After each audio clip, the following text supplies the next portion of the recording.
যাম দে যাবি তো নহল তাকেতো চাচোন তাত দেখোন আহক বহিব আহক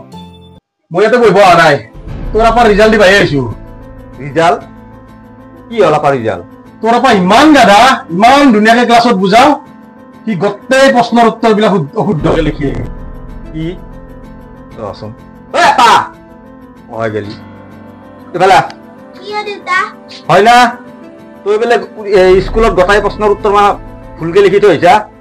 চাও দেউতা মই প্ৰশ্ন উত্তৰ মাখান শুদ্ধকে লিখি আহো চাহানে কোনে কাটি দিয়ে এই চাও হা কাণ্ড হা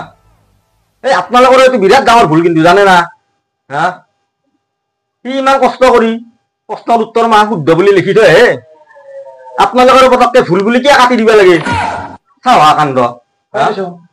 মুঠতে ই পঢ়াত একেবাৰে গাধা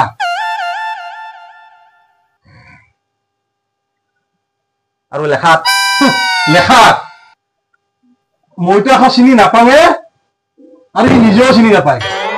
কি হয় পা তই নিজৰ এখন চিনি নাপা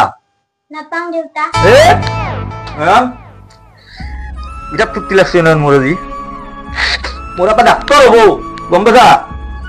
ডাক্তৰ হ'ব সি সেইকাৰণে ইয়াৰ এখন বেলেগেও চিনি নাপায় নিজেও চিনি নাপায় ডাক্তৰ হ'ব সি মোৰ আপা বাপাই খেলা ডাক্তৰ হ'ব অ ইটো গাধায়ে কৈছো আৰু তাতকৈ বেছি গাধা নাই নাই তোক চলিকে মই আৰু বঢ়াব নোৱাৰো বাপ বাপ মই যাওঁ যা যা চলি ডাক্তৰ হ'ব মোৰ কথা হ'ব কি আমাৰ চলি ভাল যাম যাম যা যা বাপাও আহ ডাক্তৰ বুলি মাতিবা তোক